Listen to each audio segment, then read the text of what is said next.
الله أكبر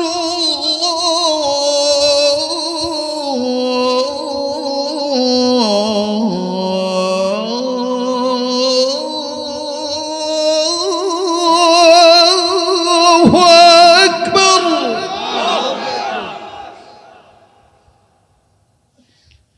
أشهد أن لا إله إلا الله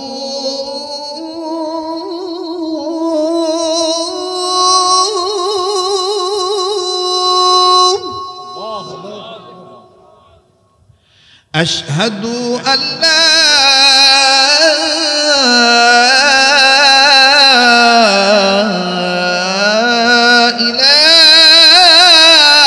إله إلا الله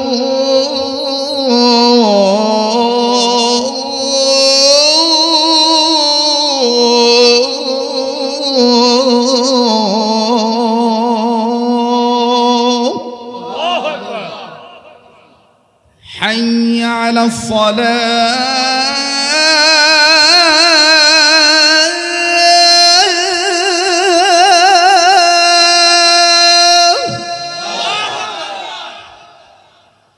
حي على الصلاة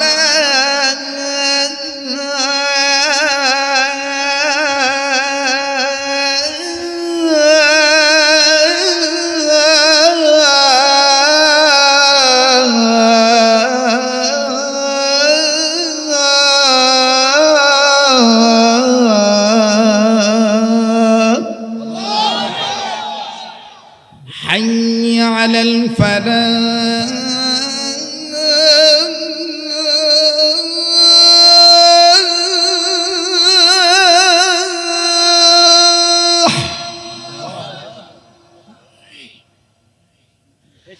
حي على الفلاح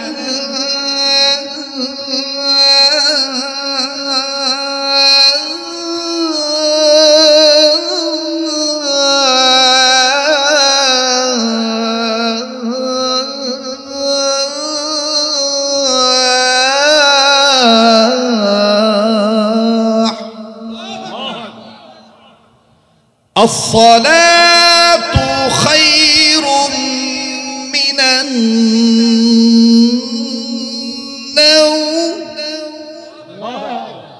أزغبي نابودا كاي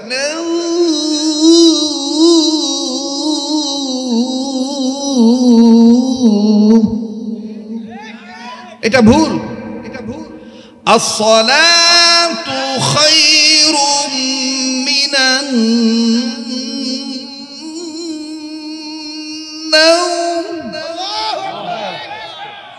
এটা হলো শুদ্ধ আর তুমি না বুঝে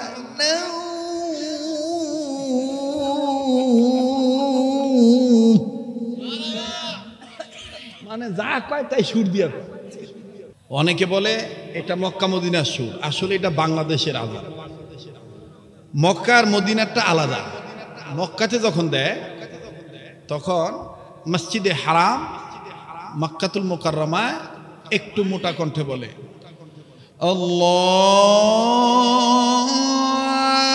আকবার আল্লাহু আকবার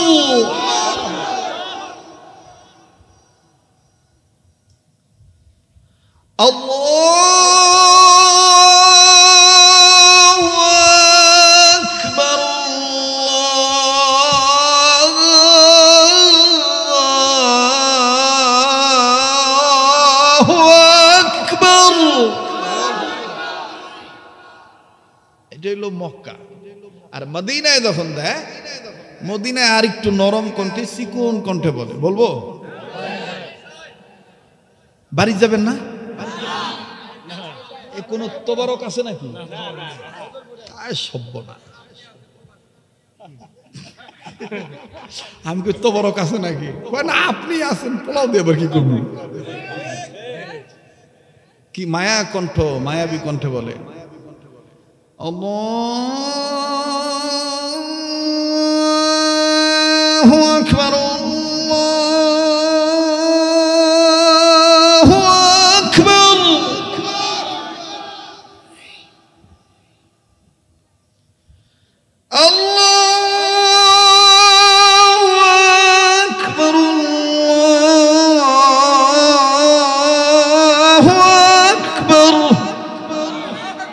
আল্লাহ পাক আমাদের সবাইকে সহিভাবে আজান শুনে এবং আজান দেওয়া এবং আজানেরটাকে সাড়া দিয়ে নামাজ কায়েম করার তৌফিক দান করেন। তবে এগুলো হলো সুরের আজান, আর সুন্নতি আজান হলো, নুরানি আজান হলো আমাদের এই যে জামিল মাদ্রাসায় দেওয়া হয়, এবং আমাকেও আমার ওস্তাদ আমাকে শিখাইছেন সুন্নতি আজান, যেটা সুন্নতি লেহান। বলবো? বলেন, বলবো? মায়া করে বলে আল্লাহু আকবার, আল্লাহু আকবার, আল্লাহু আকবার, আল্লাহু আকবার। এটার মধ্যে রং ঢং নাই। আশহাদু আল্লা ইলাহা ইল্লাল্লাহ, আশহাদু আল্লা ইলাহা ইল্লাল্লাহ। কিন্তু এখনো আমাদের দেশে আজান দেয়, দেখবেন অনেক জায়গায় এখনো আজান দেয়, বেতন কমের আজান, ঘুম আসার আজান, ঘুম ভাঙার আজান দেয়, দিতে পারে না, বেতন কম দেয়, কি করবে? কথা বলবো? আল্লাহু আকবার, আল্লাহু আকবার।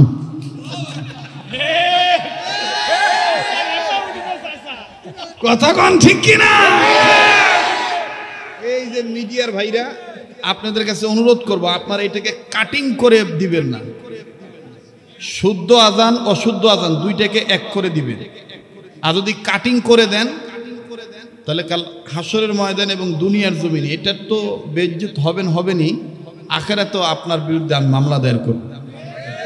জনগণকে সঠিক মেসেজটা দিবেন যে কোনটা শুদ্ধ আজান কোনটা অশুদ্ধ আজান, তাই না? দেখবেন আজান দেয় হাইয়া আলা সালাহ,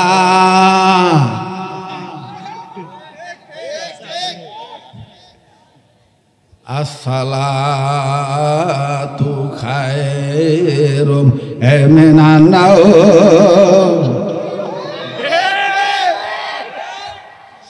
এই আজান দিলে কেবা ঘুম ভাঙবে? কথা কয় না, ঘুম আরো আসবে। আজান দিতে হবে মুজাহিদের মতো, ইসলামের দাওয়াত দিতে হবে শুদ্ধভাবে।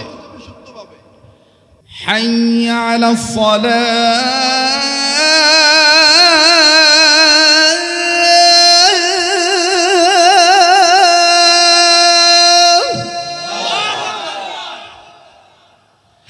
হাইয়া আলাস সালাহ,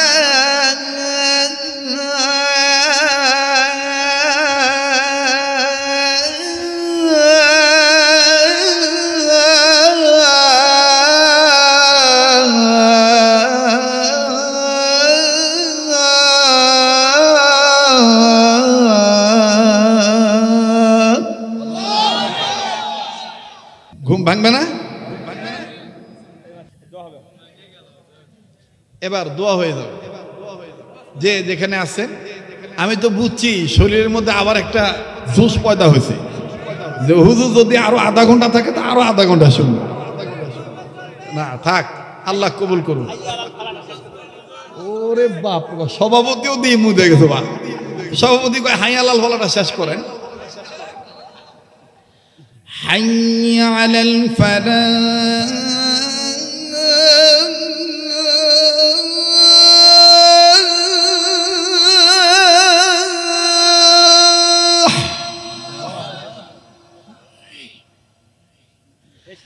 حي على الفلاح،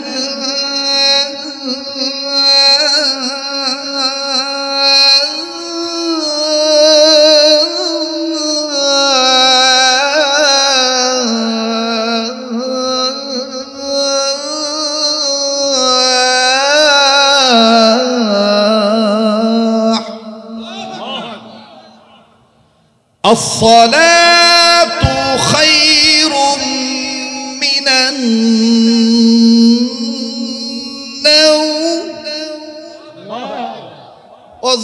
বুঝা কয়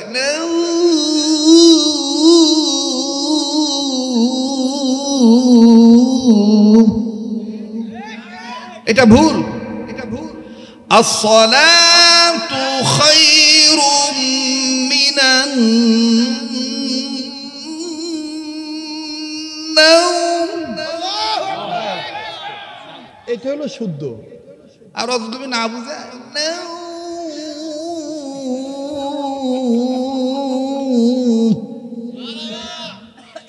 মানে যা কয় তাই সুর দিয়া। ওই নোয়াখালী থেকে এক হুজুর আসছে মৌলবি কারি, ওর কাছে যা কওয়া লাগবে কারিয়ানা সুর। তোর 7 বেটার এক বেটা একদিন পানি পড়ছে, ছাত্র একটা দেখছে পানি ডুবা মরিচ্ছে, কারণ ওই যা কারি সাহেব হুজুরের কাছে কইছে যে যা কবু কারিয়ানা শুরু করবো, ওই যা করছে আসসালামু আলাইকুম ওয়া রাহমাতুল্লাহি ওয়া বারাকাতুহু ওয়া মাগফিরাতুহু ওয়া জান্নাহ। হুজুর এখন উত্তর দিছে ওয়া আলাইকুমুস সালাম। এবারে চ্যাংড়া আবার কইতেছে হুজুর কয় কি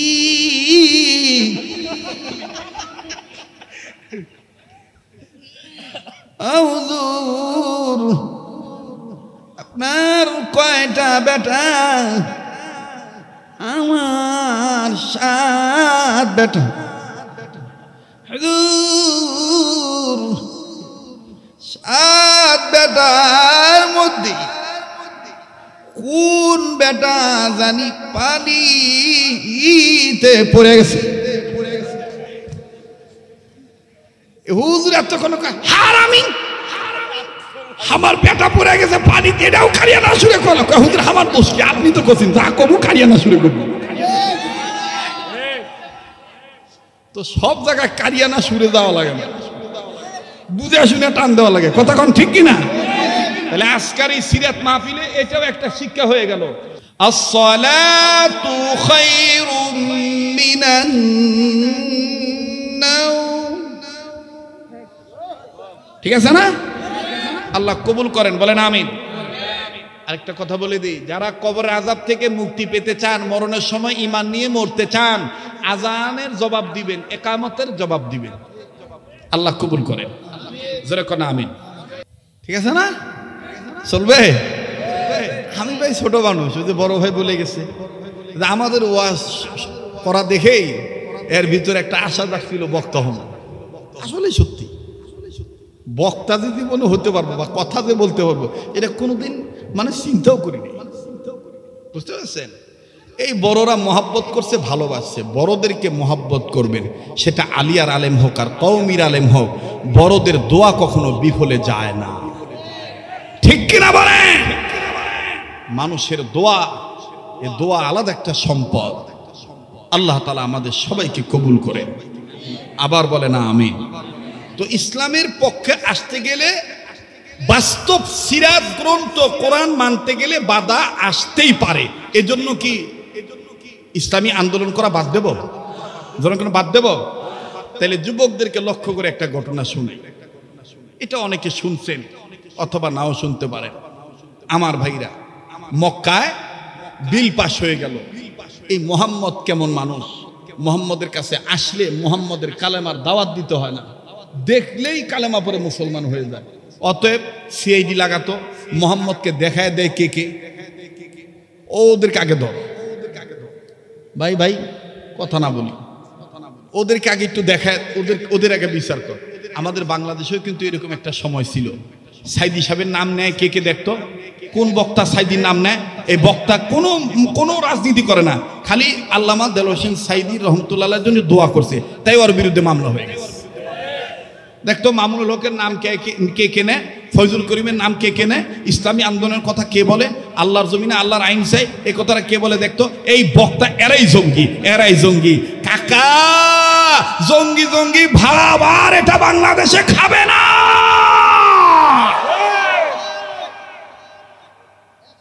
ঠিক কিনা বলেন? এইবার বিল পাস হয়ে গেছে, মুহাম্মদকে কেউ দেখায়ও দিতে পারবে না। একদিন, 2 দিন, 3 দিন চলে গেল। আমার ভাইরা, আমার বন্ধুরে, কেউ মোহাম্মদ নবী স্থান দেখায় না। যারা তাওয়াফ করে বাজান মোহাম্মদ নবীর গলির কথা কেউ বলে না, কিন্তু ভিনদেশ থেকে বহুদূর থেকে আল্লাহর এক বান্দা আসলো, দেখতে তারে খুব সুন্দর দেখা যায়, নাদুস নুদুস চেহারা, এত সুন্দর তার নাকটা খাড়া, কপালটা কত সুন্দর চওড়া, চুলগুলো কত সুন্দর। আমার ভাইরা চুপচাপ করে ভদ্র মানুষ এই তাওফের জায়গায় বসে আছে। সকাল থেকে বিকাল হয়ে গেল, বিকালের পরে যখন সন্ধ্যা হবে বাপ, সূর্য যখন ডুবু ডুবু ভাব, হযরত আলী রাদিয়াল্লাহু তাআলা আনহু ওই দিন আমার বন্ধুগণ, আমার ভাইরা তাওফের জায়গা অর্থাৎ মাতাফ এরিয়া যখন চেক করতেছিলেন, হযরত আলী দেখেছেন সকালবেলায় এই যুবকটাকে বসতে থাকতে দেখছি, এই যুবকের বাড়ি কোথায় তাও জানি না, সন্ধ্যাবেলাও দেখতেছি একই জায়গায় বসে আছি। চেহারা দেখার পরে মনে হচ্ছে খানা খায় নাই, ক্ষুধার্ত মনে হয় কোনো ব্যক্তির তালাশে আছে। হযরত আলী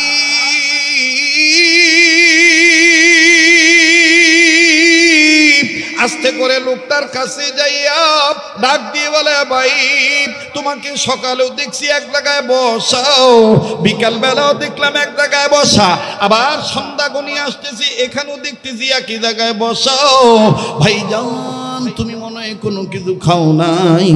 বলে না, আমি ঠিকই ধরেছেন, আমি ক্ষুধার্ত, আমি খাইনি। হযরত আলী ডাক দিয়ে বলে, মনে যদি কিছু না নেন আমার দাওয়াত গ্রহণ করেন, আমার বাড়ির মেহমান হইয়া যান। ছেলেটা ডাক দিয়ে বলল, যুবক ডাক দিয়ে বলল, কোনো সমস্যা নাই, আমি আপনার বাড়ির মেহমান হয়ে গেলাম।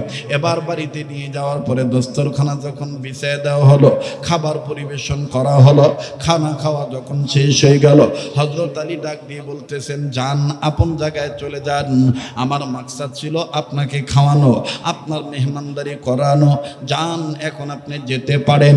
এবার আমার বন্ধুগণ যুবক চলে গেলেন। ওই রাত্র যখন আমার বাইরা শেষ হয়ে গেল, হযরত আলী রাদিয়াল্লাহু তাআলা আনহু পরের দিন আবার সন্ধ্যাবেলায় ওই একই জায়গায় যখন হযরত আলী নজর দিলেন, নজর করে দেখতেছেন ওই বালক, ওই যুবক ওই জায়গায় বসে আছেন। হযরত আলী বলে, ব্যাপার কি? গতকালকেও যেখানে বসা ছিল আজকেও দেখতেছি ওখানে বসা আছে, যাই তো দেখি ব্যাপার কি, ঘটনা কি। কাছে যায় আবার ডাক দিয়ে বলে, ভাইয়া গতকালকে খানা খেয়েছিলেন, এরপরে কি আর কোনো খানা খাদ্য আপনার পেটে গিয়েছে? আপনি কি কোনো আহার করতে পেরেছিলেন নাকি না খেয়ে আছেন, ক্ষুধার্ত অবস্থায় আছেন? বলে, হ্যাঁ আমি ক্ষুধার্ত অবস্থায় আছি, আপনি খাওয়াইছেন, এরপরে আর কোনো খানা খাদ্য পাইনি। বলে, তাইলে আপনি আজকে আমার বাড়ির মেহমান হয়ে যান, আজকে আমার বাড়ির দাওয়াত গ্রহণ করেন। এবার বাজান রে, এই যুবক ডাক দিয়ে বলতেছেন, ও বাড়িওয়ালা, ও দাওয়াত দেনওয়ালা, আমি আপনার পরিচয়টা জানতে চাই, আপনার নাম কি আপনি বলেন না? হযরত আলী ডাক দিয়ে বললেন, আমার নাম আলী। যুবক ডাক দিয়ে বলে, কোন আলী? তুমি কি সেই আলী? তুমি কি ফাতেমার স্বামী? তুমি কি রাসূলুল্লাহর মেয়ের জামাই? হযরত আলী বলে, মুখ দিয়া কয় নাই, আতঙ্ক, মানে এখন কথা বলা দেখলেও ঝামেলা। মুসলমান ভাইরা আমার বন্ধু খুব খেয়াল করবেন। হযরত আলী বলে, হ্যাঁ আমি সেই হযরত আলী। কষ্ট হচ্ছে নাকি আপনার? দোয়া করে দেবো? হ্যাঁ চলবে, এটা জাগনা হওয়া লাগবে ভাই। আজকের মাহফিল আপনারা বলবেন চলবে, আজকের মাহফিল না বা আওয়াজ নাই, আজকের মাহফিল কতক্ষণ চলবে?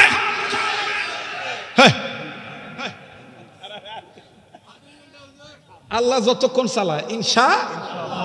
তবে এত বেশি করব না যাতে আমাদের পরবর্তী আল্লাহর হুকুম ফরজ ইবাদতে ঝামেলা হয়ে যায়, আবার এত কমও করব না যাতে আপনাদের অটো ভাড়া লস হয়ে যায়।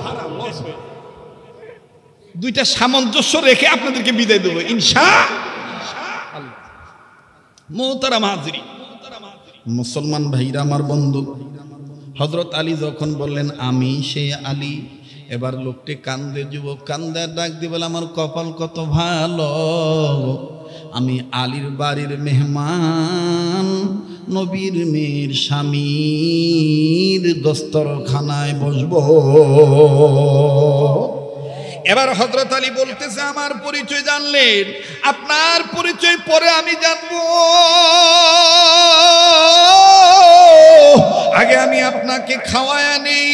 এবার বাদান্ডি ওই দিনের মতন যখন ওই দিনের ন্যায় দ্বিতীয় দিনও খানা খাওয়ানো হলো, খানার শেষে হযরত আলী ডাক দিয়ে বললেন এখন আপনি চলে যেতে পারেন, তবে চলে যাওয়ার আগে আপনি আমার পরিচয় জানছেন, আপনার পরিচয় একটু একটু বললে আমি খুশি হইতাম।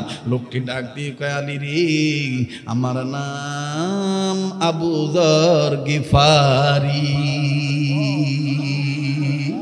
বলে তোমার নাম আবু যর গিফারি, কেন এই জায়গায় আসছো? বলে আলী রে, আমার নাম আবু যর গিফারি, তোমাকে আমি একটা কথা জিজ্ঞাসা করব, বলবো অতি তাড়াতাড়ি। এবার হযরত আলী বলে কিসের এত পারাপারি, তোমার নাম আবু যর গিফারি, কি তুমি জিজ্ঞাসা করবা? যাহা বলবো তাড়াতাড়ি। কেন তুমি করতেছ এত পারাপারি? কান লাগান, দেখেন কি ওয়াজ করে আব্দুল খালেক শরীয়তপুরি। আসলে পুরান বাতে পারে, ঠিক না? পুরান বাতে পারে না?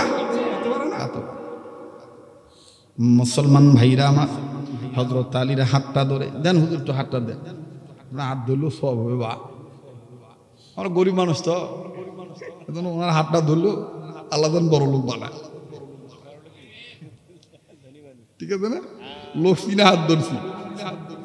তো এইবার হযরত আলীর হাতের সাথে হাত আবু যর গিফারি লাগায় বলে আমার নাম আবু যর গিফারি। বলে আপনি এই জায়গায় কেন 2 দিন ধরে এক জায়গায় বসে আছেন? ডাক দিয়ে কয় আলী রে, আমি বহু দূর থেকে এসেছি নবী মুহাম্মদের তালাশি, আমি কেমনে পাবো নবীজি আপনাই, ও গো কামলিওয়ালা, কেমনে পাবো নবীজি আপনাই? বলেন না, আমি কেমনে পাবো নবীজি আপনাই, ও গো কামলিওয়ালা, কেমনে পাবো নবীজি আপনাই? এই কথা যাহা বলছে তাহা হযরত আলী মুখটা সাবধান হচ্ছে, চুপ। এইটা যদি খালি মক্কার নেতারা জানে, তোমাকে মারবে, আমাকে মারবে। তুমি কি জানো না মোহাম্মদ নবী কোথায় আছে? ওনাকে ওনার স্থানটা জিজ্ঞাসা করাটাও অপরাধ। আবু যর গিফারি বলতেছে হ্যাঁ, আমি এসে উপলব্ধি করতে পারলাম, আমি বুঝতে পারলাম, অনুধাবন করতে পারলাম, সব শুনশান অবস্থা, কেউ কোনো কথা কয় না। কয়েকজনকে জিজ্ঞাসা করলাম, সবাই খালি কয় চুপ চুপ চুপ। ওই দেখেন নাই গত গভর্নমেন্টের আমলে আমরা বক্তারা ওয়াজ করার আগেই থানার থেকে প্রশাসন যায় আমাদের সাথে ভাতও খাইতো, আলু খাইতো, গরুর গোস্ত খাইতো, সবই খাইতো। হ্যাঁ, ডাক দেখা হুজুর দেখে শুনে ওয়াজ করবে।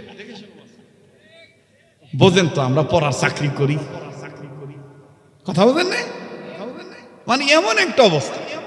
তো হযরত আলী বলতেছেন যে আবু যর গিফারি বলতেছে কয়েকজনকে জিজ্ঞেস করেছি, সবাই বলছে চুপ, তোমার দান্দা তুমি থাকো, মোহাম্মদ কোথায় থাকে আমরা জানি না। হযরত আলী বলে ওরা জানে কিন্তু বলবে না। কেন? ওরা আবু জাহেল, উতবা, সাইবাকে ভয় পায়। আবু যর গিফারি বলতেছে আলী, তুমিও কি তাদেরকে ভয় করে নবীর জায়গার কথাটা গোপন রাখবা? আমি তো জেনেছি দূর থেকে তুমি আল্লাহ প্রদত্ত ইসলামের জন্য অতুলনীয় একটা সৈনিক, একটা বাঘ। আসাদুল্লাহিল, বলেন আসাদুল্লাহিল গালিব। আমি তো জেনেছি, আমি শুনেছি, তুমি কি এরপরও তুমি গোপন করবা? হযরত আলী বলেন আমি গোপন করব না। এবার আবু যর গিফারি ডাক দিয়ে বলে যদি গোপন না করো তাহলে বলো না আমি মুহাম্মদের কাছে যাব কোন দিক দিয়া? হযরত আলী ডাক দিয়ে বলেন আবু যর গিফারি, মুহাম্মদের দরবার আমি তোমাকে দেখাই দিতে পারবো না, তবে শুনে নাও আলী, শুনে নাও আবু যর গিফারি, আমি একটা কাজ করব, এই কাজের দ্বারা তুমি বুঝে নিবা ওই জায়গায় মুহাম্মদ নবীর বাড়ি, ওই জায়গায় মুহাম্মদ নবী আছে। আবু যর গিফারি বলতেছেন বলেন আপনি কি করবেন? হযরত আলী ডাক দিয়ে বলতেছেন, ভাইজান আমি ঘরের মধ্যে কয়েকটা পাথর আমার হাতের মুঠের মধ্যে নিয়ে নিলাম, তুমি আমার পিছে পিছে যাইবা, আমি তোমার আগে আগে যাব। যাহা মাত্র আমি মোহাম্মদ নবীর বাড়ির গলির কাছাকাছি যাব, আমি ওই জায়গায় যাইয়া আমি আমার ডাইন হাত থেকে পাথরগুলো ফেলে দেব, যেই দিকে ফেলে দেব তুমি পিছন থেকে বুঝা নিও এই দিকে মোহাম্মদ নবীর বাড়ি। শুনিয়া লও ও আমার প্রিয় ভাই আবু যর গিফারি। হযরত আলী ডাক দিয়ে বলার পরে আবু যর গিফারি ডাক দিয়ে বলতেছেন, আলী তোমার হিকমতে বিদ্যা বুদ্ধি শোনার দ্বারা বোঝা যাচ্ছে আসলে তুমি আল্লাহ প্রদত্ত ইসলামের জন্য একজন জিন্দা সৈনিক, একজন বাঘ। তবে এখনকার আলোচনা বুদ্ধিমত্তার পরিচয় জেনে বুঝতে পারলাম তুমি শুধু ইসলামের জন্য বাঘ নয়, তুমি ইসলাম রক্ষা করার জন্য আল্লাহর পক্ষ থেকে একজন জ্ঞানী মানুষ, আলেম মানুষ। কারণ আলেম না হলে তো এই বুদ্ধিটা আসতো না, কথা কয় না? আলেম না হলে বুদ্ধি আসতো, কথা কয় না? আলেম না হলে এই বুদ্ধি আসতো, বুদ্ধি আসতো না। আমি ছোটবেলায় একবার নাটোর সিংড়া ইটালি গ্রামে, ওখানে আমরা 4 জন বক্তা, এর মধ্যে মুফতি সৈয়দ নজরুল ইসলাম একজন ছিলেন, তারপরে আমাদের এই মিয়া ভাইও ছিলেন, তারপরে রুহুল আমিন জিহাদি নাটোর নামে, নাটোরের একটা ওই যে যুক্তিবাদী না, রুহুল আমিন জিহাদি একটা আছে আমাদের ভাই, উনিও ছিলেন, আর আমি ছিলাম। তো ইটালি গ্রামে বয়ান শেষ হয়ে যে বললো না যে একসাথে শুয়েছিলাম, তো শো অবস্থায় আমি তখন বলতেছিলাম, মিয়া ভাই আচ্ছা বক্তা হমু কেমন করে, বড় বক্তা? তখন এই বুদ্ধিটা আমাকে কেউ দেয় না, একমাত্র এই কাহালুর সন্তান আমাকে দিয়েছিল, আজকে আমি প্রকাশ করতেছি। সে আমাকে বলেছিল, ভাই ছোট ভাই তোমার ওয়াজ আমি শুনলাম, শুনে আমি বুঝতে পারলাম তোমার একটা টান আছে, এটা কলজাত লাগে, তোমার একটা টান আছে, এটা কলজাত লাগে, এই টানটা তুমি ঠিক রাখবে। তাহলে তুমি যে শরীয়তপুরি, এটা বাংলাদেশের মানুষ আলাদাভাবে তোমাকে চিনবে। এখন আপনারা বলেন তো দেখি, বুদ্ধিটা কাজে লাগছে কি লাগে নাই? বলেন লাগছে কি লাগে নাই? এই জন্যই মুরব্বীরা বলে ছোড়ার বুদ্ধি গলাত আর বুড়ার বুদ্ধি তলাত। ছোড়ার বুদ্ধি কুড়িবা গলাত আর বুড়ার বুদ্ধি তলাত। মুরব্বীদের একটা অভিজ্ঞতা আলাদা, ঠিক না? মাশাআল্লাহ আমাদের মুফতি মাওলানা বজলুল হোসেন সাহেব, উনি তো একাধিকবার মরহুম মাওলানা দেলোয়ার হোসেন সাইদি রহমতুল্লাহ আলাইহির এক প্যান্ডেলে বয়ান করছেন। আর আমার জীবদ্দশা আমি 2 বার করছি, একবার হলো বিরামপুর ডিগ্রি কলেজ মাঠ দিনাজপুর, আর একবার হলো দিনাজপুরের আরেকটা থানা হাকিমপুর হিলি বর্ডারের কাছাকাছি। এই 2টা জায়গায় আমি বয়ান করেছিলাম।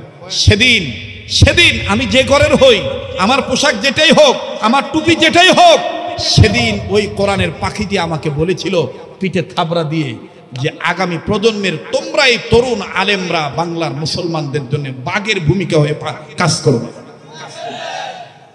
সেই দোয়াটা কি বিফলে গেছে? বলেন দোয়াটা বিফলে গেছে? আপনাদের পায়ে হাত দিয়ে বলবো দলাদলি করবেন না। কার টুপি কেমন, কার জুব্বা কেমন, এগুলো দেখবেন না। কাঁধে কাঁধ মিলিয়ে অনৈক্য দূর করে ঐক্যের প্ল্যাটফর্মে আসেন। খোদার কসম, রাম বাম চ্যাটার্জি মুখার্জির দুঃসাহস হবে না, কোন সাহস হবে না আমাদের উলামায়ে কেরামদের দিকে আঙ্গুল উঁচু করে কথা বলা।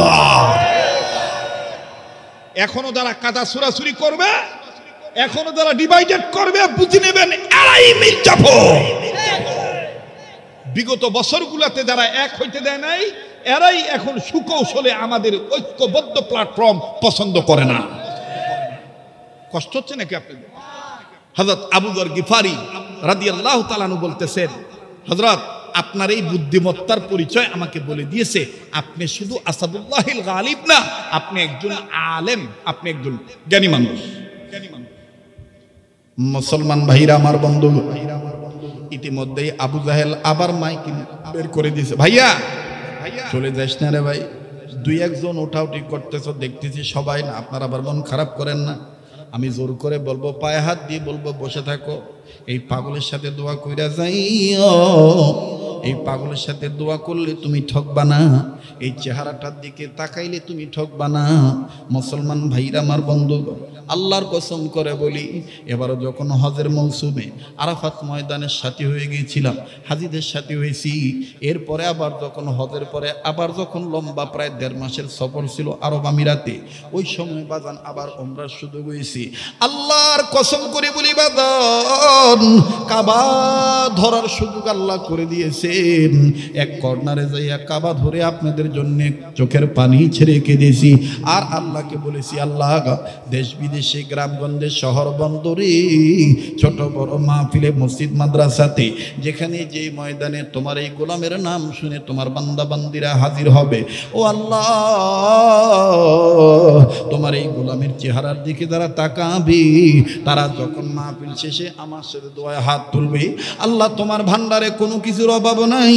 মাবুদ, আমি কাবা ধরা লোকটা তোমার দরবারে বলতেছি, আমার ওই ভাই বাবা, ধনী গরিব যারাই আসবে, ছোট বড়, প্রত্যেকের মনের আশা, নেক আশা তুমি পূরণ করে দিও।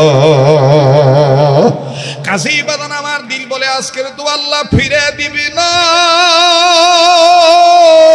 আজকের দোয়া আল্লাহ কবুল করবেন। মালিকের ভান্ডারে কোনো কিছুর অভাব নাই। আবু যর গিফারি ডাক দিয়ে বললেন, আলী, পাথর হাতে নিয়ে সামনে চলো, জলদি করে রওনা দেই চলি। আরে আলী, চলো চলো, সামনে যাও। কোন দিকে? মুহাম্মদ নবীর বাড়ি। তুমি শুধু পাথর মাইরা আমারে দেখায় দিবা। হযরত আলী রাদিয়াল্লাহু তাআলা এবার সামনে সামনে যায়, আগে আগে যায়। আর আবু যর গিফারি রাদিয়াল্লাহু তাআলা পিছে পিছে হযরত আলীকে ফলো করতেছেন। এবার যখন বাজান হযরত আলী সামন দিকে চলে গেলেন, সামন দিকে যাইয়া ডাইন বাম দিকে নজর দিয়া এবার হযরত আলী আস্তে করে ডাইন দিকে যখন পাথর ছুঁড়ে মারলেন, হযরত আবু যর গিফারি পিছন থেকে বুঝে নিলেন এই দিকে মুহাম্মদ নবীর বাড়ি হবে। ওই দিক দিয়া মাইকিং করতেছে আবু জাহেলের পক্ষ থেকে, মুহাম্মদের চেহারা কেউ দেখবা না, মুহাম্মদ একটা বাজে লোক, মুহাম্মদের চেহারা দেখবা না, মুহাম্মদ একটা পাগল লোক, মুহাম্মদের কাছে কেউ যাইবা না। এদিক দিয়ে আবু যর গিফারি যখন হযরত আলীর পাথর মারা দেখলেন, আমার বন্ধুগণ দিক নির্ণয় করে উনি বুঝে ফেললেন এই দিকে মুহাম্মদ নবীর বাড়ি। হযরত আলী চলে গেলেন। এবার আবু যর গিফারি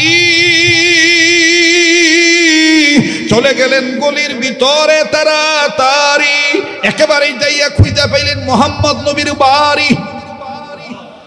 মুহাম্মদ নবীর বাড়ি পাওয়ার পর এবার হযরত আলী রাদিয়াল্লাহু তাআলা দেখানো মোতাবেক হযরত আবু যর গিফারি মুহাম্মদ নবীর বাড়ির কাছে যায়, ঘরের কাছে যাইয়া বাজানের দরজার কাছে পর্দা ঝুলানো।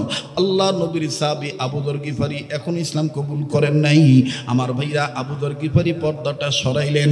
পর্দাটা সরানোর পর আবু যর গিফারি ডাইরেক্ট নবী মুহাম্মদের চেহারার দিকে তাকাইলেন।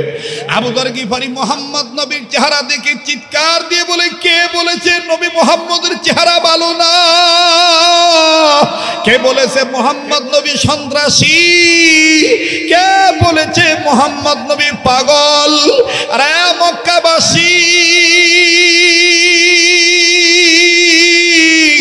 মুহাম্মদ নবীর চেহারা এত সুন্দর, এই সুন্দর চেহারার মানুষটা কোনোদিন পাগল হতে পারে না। তোরা আমায় বাধা দিয়ে রাখতে পারলি না। আবু যর গিফারি রাদিয়াল্লাহু তাআলা আনহু মুহাম্মদ নবীকে ধরে ধরলেন। মুহাম্মদ নবী ডাক দিয়ে বলতেছেন, আবু যর গিফারি, তুমি কেন নিজে চাই তোমার কপালে তুমি দুঃখ টেনে আনতেছো? এইটা যদি আবু জাহেল ওরদা সাহিবা জানতে পারে, তোমার উপরে নির্যাতনের স্টিম রুলার চালু হবে। অনুরোধ করবো বাজান, কেউ কারো দিকে তাকাইবেন না।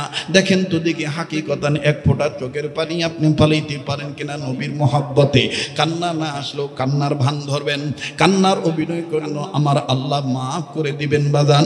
মোহাম্মদ নবী সাল্লাল্লাহু আলাইহি সাল্লামের চেহারা দেখার পর আবু যর গিফারি ডুকরে ডুকরে কান্দার ডাক দিয়ে বলে, আহারে এই চেহারাটার মধ্যে তায়েফের ছেলেরা কেমন করে পাথর মেরেছিল, এই চেহারাটার মধ্যে কেমনে তায়েফের ছেলেরা পাথর মারলো, এই চেহারার মানুষটাকে কেমনে মানুষরা এইভাবে পাগল পাগল বলে আঘাত করে, আমার তো বুঝে আসে না।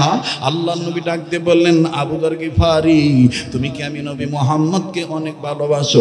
আবু যর গিফারি তাৎক্ষণিকভাবে ডাক দিয়ে বলে ফেললেন, এতদিন এরকম ভালোবাসি নাই, আজকে দেখার পর বলে দিতেছি আমার কাছে আমার মায়ের চাইতে বাবার চাইতে এমনকি দুনিয়ার সব চাইতে আপনি নবী সব চাইতে মূল্যবান। আল্লাহর নবীর চেহারা দিকে আবু যর গিফারি একটু কালক্ষেপণ করলেন না, চোখের পানি ছেড়ে দিয়ে কালেমা পড়ে মুসলমান হয়ে গেলেন। আবু যর গিফারি রাদিয়াল্লাহু তাআলা আনহুকে আল্লাহর নবী বুকে জড়ায় ধরে আল্লাহ নবী ডাক দিয়ে বলেন, আবু যর গিফারি রে, আমি নবী তোমাকে ওয়াদা দিয়ে দিতেছি, শুধু আমার সাথে উসমান, আবু বকর, আলী জান্নাতে যাবে না, তাদের সাথে তুমিও আমি নবীর সাথে জান্নাতে যাইবা। যুবক ভাইরা আমার, বন্ধুগণ, এই জন্য আপনাদের কাছে অনুরোধ করে বলবো, খবরদার খবরদার খবরদার, আপনি যেই দল করেন না কেন, ইসলামী আন্দোলন যদি করতে চান, আপনার সিরাতকে আপনি বানান নবীদের সিরাতকে, আপনার আদর্শকে আপনি নবীদের আদর্শে আদর্শবান বানান। আপনি আপনার চরিত্রকে মুহাম্মদ সাল্লাল্লাহু আলাইহি সাল্লামের চরিত্র দিয়ে গঠন করেন। আপনার রাজনীতি বিশ্বনেতার রাজনীতি দিয়ে করেন। আমাদের বড় ভাই মাওলানা মুফতি ফজলুর রশিদ সাহেব, উনি আমাকে আপনাকে যে মেসেজটা দিয়ে গেলেন, ওনার কথার সাথে আমি মিল করি, কিন্তু কথাটা অ্যাড করে আপনাদের কাছে দাওয়াতটা পৌঁছে দিচ্ছি। আরে ভাই, আরে বাবাজি, নবী মুহাম্মদ সাল্লাল্লাহু আলাইহি সাল্লামকে আপনি আদর্শ নেতা মানেন, আমার নেতা তোমার নেতা বিশ্ব নবী মুস্তাফা, এই কথাটা মনে প্রাণে তুমি আমি বিশ্বাস করে সামনের দিকে যদি আগাইতে পারি, খোদার কসম আমাদের পরিবারে অশান্তি আসবে না, আমাদের সমাজে অশান্তি আসবে না, আমাদের কোনো ধরনের কেউ বাধা দিয়ে আটকায় রাখতে পারবে না। ইনশাআল্লাহ ইসলামের জয় হবেই হবে, কথা বলেন ঠিক কিনা? কাছেই বাদান, রক্ত লাগলে রক্ত দেব, সময় লাগলে সময় দেব, অর্থ লাগলে অর্থ দেব। আমি দেখতে চাই এখন কে কতটুকু আনতে পারেন। ওরে আমার যুবক ভাইরা, এতক্ষণ সাহাবায়ে কেরামদের বয়ান শুনেছেন, এখন আমি আপনাদের কাছে বলতে চাই, এইখানে ইমাম শাফির অনুসারী থাকতে পারেন, এই জায়গায় ইমাম আহমদ ইবনে হাম্বলের অনুসারী থাকতে পারেন। কান লাগান, দিলের কান লাগান বাদান, অল্প সময়ের মধ্যে আমি কথা ফিনিশিং দিয়ে দোয়া করে বিদায় হয়ে যাব। এই জায়গায় বাদান ইমাম মালিক রহমতুল্লাহ অনুসারী হইতে পারেন, এই জায়গায় আমি আপনি কেউ ইমাম আজম আবু হানিফা রহমতুল্লাহ অনুসারী হতে পারি। যারা মাযহাব মানি, আমার বন্ধুগণ, পৃথিবীতে আসলেই তো মাযহাব হলো চারটা, কথা বলেন কয়টা? এই চার মাযহাবের চার ইমাম সাহাবায়ে কেরামদের পর পর বাবাজি তাবিঈনগণ, এরপরে আইম্মায়ে মুজতাহিদগণ, তারা নবী মুহাম্মদ সাল্লাল্লাহু আলাইহি সাল্লামের আদর্শকে নকল করেছিলেন। আজকে আমার পোশাকের মধ্যে নবীর আদর্শ নাই, আজকে আমার খানার মধ্যে নবীর সুন্নত নাই, আজকে আমার চেহারার মধ্যে নবীজির নূর নাই, আজকে আমার কথাবার্তার মধ্যে নবীজির সিরাত নাই। আরে বাবাজি, লম্বা করব না, অতি সংক্ষেপ একটা ঘটনা শুনেই। হযরতে ইমাম শাফি রাহমাতুল্লাহ আলাইহি, প্লিজ অনুরোধ করব সামনে দিয়ে কেউ হাঁটবেন না। আমার বন্ধুগণ, আমার ভাইরা, খুব খেয়াল করবেন বাজান, অনুরোধ করে বলতেছি, কেউ ডাইনে থেকে কাউকে বামে আসতে দিবেন না, আমার নজরের সামনে যেন না পড়ে, আর বাম থেকে কেউ ডাইন দিকে আসতে দিবেন না। একটু খেয়াল করবেন বাবা, ওলি আল্লাহ হয়ে যাবেন। একটু তাকান, আমার দিক তাকান, দিলের কান লাগায় কথাগুলো শোনেন। ইমাম শাফি রাহমাতুল্লাহি আলাইহি, আমার বন্ধুগণ, রাত্রিবেলায় ঘুমের ঘরে তিনি ঘুমাইছেন। এবার যখন ঘুমের ঘরে ঘুমাইছেন, তিনি স্বপ্নে দেখতেছেন নবী মুহাম্মদ সাল্লাল্লাহু আলাইহি সাল্লাম হাজির হয়ে গেছে। ইমাম শাফি রাহমাতুল্লাহি আলাইহি নবী মুহাম্মদকে ডাক দিয়ে বলতেছেন, আসসালাতু ওয়াসসালামু আলাইকা ইয়া রাসূলুল্লাহ, আসসালাতু ওয়াসসালামু আলাইকা ইয়া হাবিবাল্লাহ। এখন প্রশ্ন করতে পারেন, মাওলানা আমি আপনি কি নবীকে স্বপ্ন দেখতে পারি? হ্যাঁ হ্যাঁ পারবো। শুনে নেন, কি আমল করলে পারবেন? শুধু নবীদের আন্দোলন করলেই হবে না, ওটা তো আপনি শারীরিক আপনি মেহনত করবেন, কিন্তু জবানি একটা মহব্বত করবেন। সেই জবানি মহব্বত হলো চলতে ফিরতে উঠতে বসতে সব সময় নবীজির দুরূদ শরীফ পাঠ করবেন। বড় দুরূদ যদি না পড়তে পারেন, কমাস কম সাল্লাল্লাহু আলাইহি ওয়াসাল্লাম বলবেন। বলেন না সাল্লাল্লাহু আলাইহি ওয়াসাল্লাম, সাল্লাল্লাহু আলাইহি ওয়াসাল্লাম, সাল্লাল্লাহু আলাইহি ওয়াসাল্লাম। মুহতারাম হাজিরিন, ইমাম শাফি রাহমাতুল্লাহ আলাইহির জীবনীতে পাওয়া যায় আল্লাহর ওলি প্রতিদিন ঘুমানোর সময় কমপক্ষে 1000 বার দুরূদ শরীফ পাঠ করে ঘুমাইতেন। সেই ইমাম শাফি রাহমাতুল্লাহি আলাইহি দুরূদের আমলের বরকতে, সুন্নতের পুরাপুরি ইত্তেবা করার কারণে নবী মুহাম্মদকে যখন স্বপ্ন দেখলেন, এবার আল্লাহর নবী সালামের জবাব দেওয়ার পরে বলে, ইমাম শাফি রে, আমি এমনি এমনি তোমার ঘরে আসি নাই, আমি তোমার কাছে আসছি বর্তমান জামানায় জালিম যে জুলুম করতেছে, মাজলুম আমার একজন ওয়ারিস, আমাদের প্রতি নবীদের ওয়ারিস, আমাদের প্রত্যেকটা নবীদের ওয়ারিস, ওয়ারাসাতুল আম্বিয়া ইমাম আহমদ ইবনে হাম্বলকে কারাগারের মধ্যে যেইভাবে আটকায় রাখছে, আমি তোমাকে বলে দিচ্ছি ইমাম শাফি, আমার পক্ষ থেকে ইমাম আহমদ ইবনে হাম্বলের কাছে খবরটা পৌঁছে দিও। ইমাম আহমদ ইবনে হাম্বল যেন মন না ভাঙ্গে, তাকে জানায় দিও তিনি হকের উপর অটল আছে। আল্লাহু আকবার বলে। ইমাম শাফি রাহমাতুল্লাহি আলাইহি আর ওই রাত্রে ঘুমাইতে পারলেন না। আল্লাহু আকবার। উনি দ্রুত গতিতে উঠিয়া বাজানো আবার নতুন করে ওযু বানাইয়া উনি তাহাজ্জুদের আমল শেষ করার পর ফজর নামাজ পড়ার পরে ওনার নিকটবর্তী একজন খাদেমকে বললেন, আমার পক্ষ থেকে ইমাম আহমদ ইবনে হাম্বলের কাছে যাইয়া জেলখানায় যাইয়া খবরটা পৌঁছায় দিয়ে আসো। খুব খেয়াল করবেন, ইমাম আহমদ ইবনে হাম্বলের কাছে যে খবরটা পৌঁছে দেওয়ার জন্য একজন খাদেম গেছে। বাবা বাজান মনে রাখবেন, শেষ ভালো যায় সব ভালো তার। বলছেন নবী সরওয়ার, এখন আপনি যে হয়তোবা ঘুমাইবেন, কিন্তু মনে রাখবেন কার দোয়া কখন কবুল হবে এটা আল্লাহ পাক ভালো জানে, আমার আল্লাহ ছাড়া আর কেউ জানে না। এরে বাবাজি, কাহালুর বাইরা, বগুড়ার বাবারা, আপনারা প্রত্যন্ত অঞ্চলের মানুষ, ও বীরকেদার ইউনিয়নের বাপ ভাইরা, আপনারা তো জানেন ফসল কাটার পরে যদি আমি ঘরে না নিতে পারি, এর চাইতে বড় বেদনা আর কিছুই হতে পারে না। কথা বলেন ঠিক না বেঠিক? সন্ধ্যার পর থেকে গভীর রজনী পর্যন্ত বসে থাকলেন আর আমি মুসাফিরের সাথে দোয়া করে গেলেন না, দোয়াটা কবুল করাইতে পারলেন না।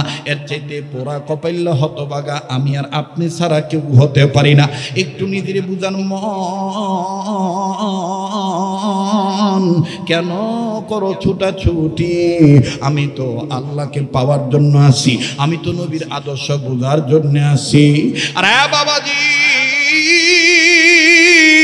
ইমাম শাফি রাহমাতুল্লাহি আলাইহির পক্ষ থেকে একজন খাদেম যাইয়া ইমাম আহমদ ইবনে হাম্বলের কাছে যাইয়া সালাম দিয়ে ডাক দিয়ে বললেন, হযরত জি, আমাদের আপনার কাছে আমাদের পক্ষ থেকে, আমাদের মাধ্যমে ইমাম শাফির পক্ষ থেকে আপনার কাছে একটা খবর বলার জন্য আসছি। বলে কি খবর?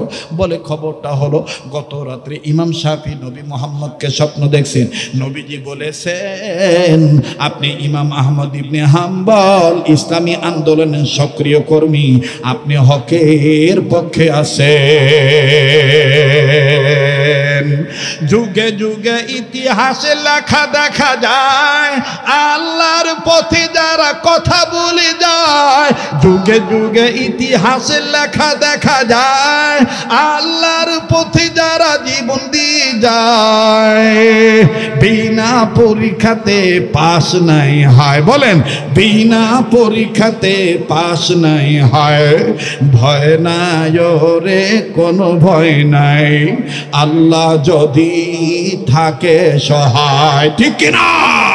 ভয় নাই রে কোনো ভয় নাই, আল্লাহ যদি থাকে সহায়, দুর্গম গিরিপথ পাড়ি দিয়ে যায়, দুর্গম গিরিপথ পাড়ি দিয়ে যায়। ভয় নাই রে কোনো ভয় নাই, আল্লাহ যদি থাকে সহায়। লিল্লাহ তাকবীর। যুগে যুগে ইতিহাস লেখা দেখা যায়, আল্লাহর পথে যারা গান গেয়ে যায়। যুগে যুগে ইতিহাস লেখা দেখা যায়, আল্লাহর পথে যারা গান গেয়ে যায়।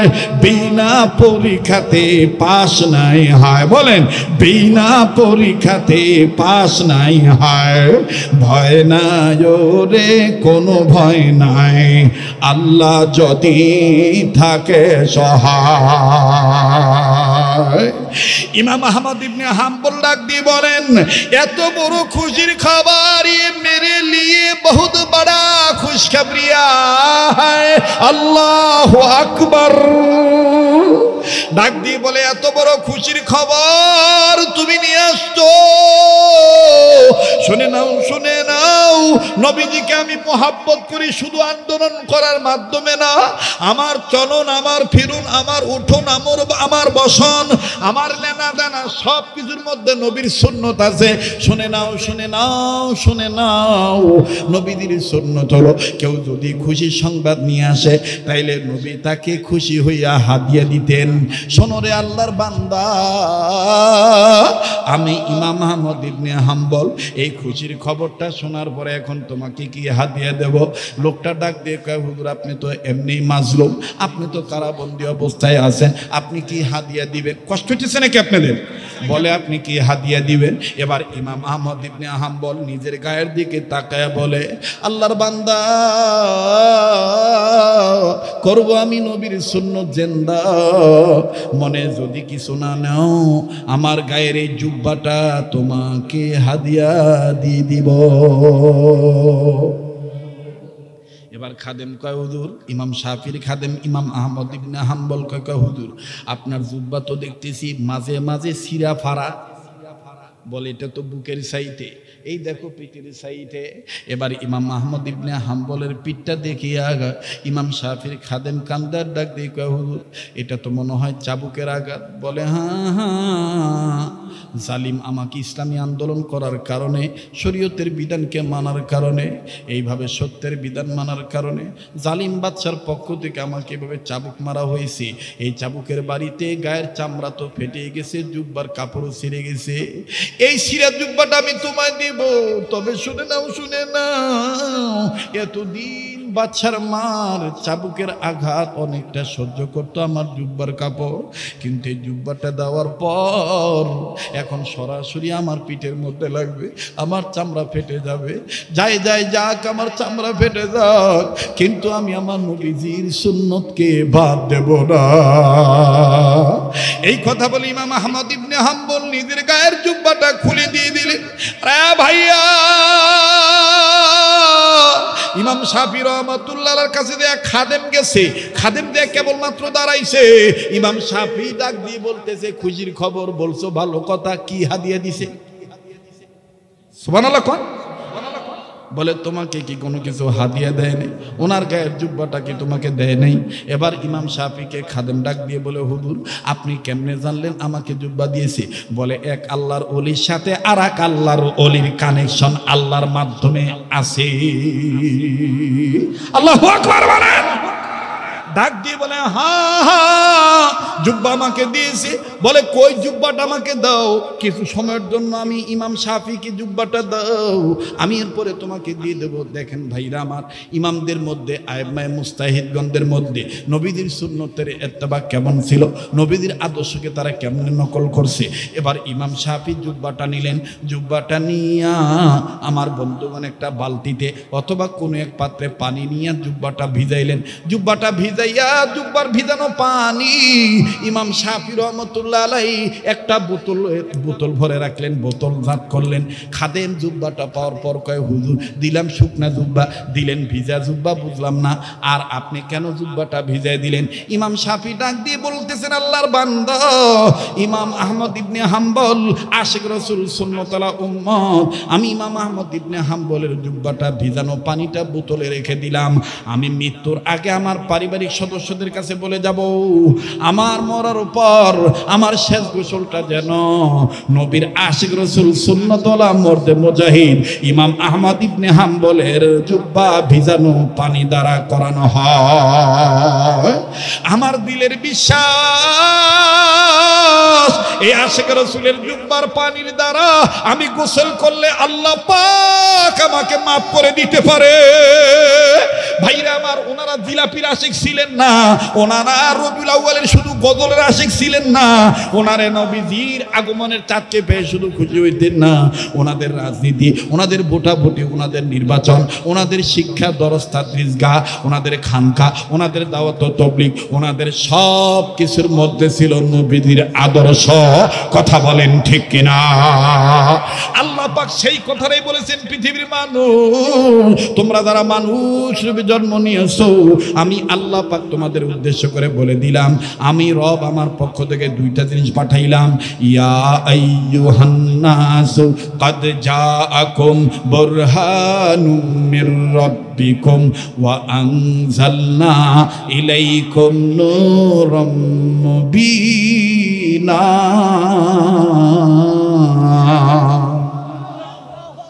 বাস, কেউ উঠাউটি করবেন না। মাশাআল্লাহ। হ্যাঁ, কয়বার? একবার তো হয়েছে।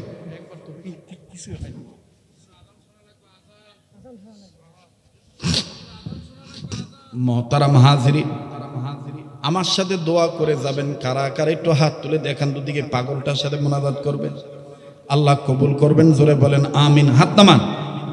আমার ভাইরা, আমার বন্ধুগণ, আমি আপনাদের কাছে ছোট্ট একটা আবদার করব, ছোট্ট একটা আবদার। বলেন কি হয়েছে?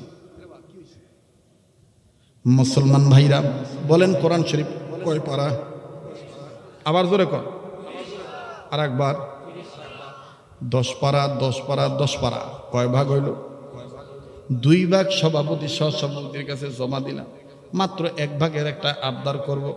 দেখতে চাই কারা কারা নবীজির সিরাতকে মেনে নিয়া আল্লাহ রসুলের ভক্ত আশিক রাসূল উম্মত হইয়া এই ময়দানে 10টা ব্যক্তির কাছে নয় বাজান, সবাই মিলে মাত্র 10,000 টাকা, 10 পারা কোরআন শরীফ, 1 ভাগ কোরআন শরীফকে মহব্বত করে একটু দেখতে চাই এই কাবা ধরা হাতে হুজুর 500 খান টাকা আমি নবীজির এই সিরাত সম্মেলনে বয়ান শুনে উম্মতের আলেমের হাতে দিলাম।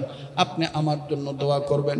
কত ভাইয়ের চাকরির ব্যবস্থা হয় না, কত ভাইয়ের ব্যবসা বাণিজ্যে বরকত হয় না, কত ভাইয়ের কঠিন রোগ দূর হয় না। বাবাজি, কার দোয়া কখন কবুল হবে এটা আল্লাহ পাক ভালো জানে। 10,000 টাকা আমি দেখতে চাই। মাশাআল্লাহ, কি নাম? মাশাআল্লাহ, জাহাঙ্গীর আলম ওসমানী। 500 খান টাকা নগদ। আল্লাহ দানের খবর মদিনায় পৌঁছে দেন, জানে মালে বরকত দিয়ে দেন। আয় আল্লাহ, আপনার আরেকজন গোলাম মাশাআল্লাহ 200 খান টাকা আল্লাহ আপনি কবুল করেন। মুসলমান ভাইরা আমার, আর 9,300 খান টাকা আমি আপনাদের কাছে চাই। কোরআন শরীফের মহাব্বত অন্তরে নিয়ে নবীর সিরাতকে ভালোবাসিয়া দেখতে চাই বাজান। 300 মাস কিনা আমিনুল ভাই আমার 500 খান টাকা নগদ আল্লাহ আপনি কবুল করে, জানে মালে বরকত দিয়ে দেন। বাজান না পারলে না দিবেন, কিন্তু চলে যাবেন না বাবা। এই পাগলের হাতে টাকা দিলে আপনি ঠকবেন না। একটা নিয়ত করে সিরাত সম্মেলনে উম্মতের আলেমদের পক্ষে আপনি থাকবেন, ইসলামী আন্দোলনের কর্মী হয়ে থাকবেন। রব কবুল করবেন ইনশাআল্লাহ। বাবাজি,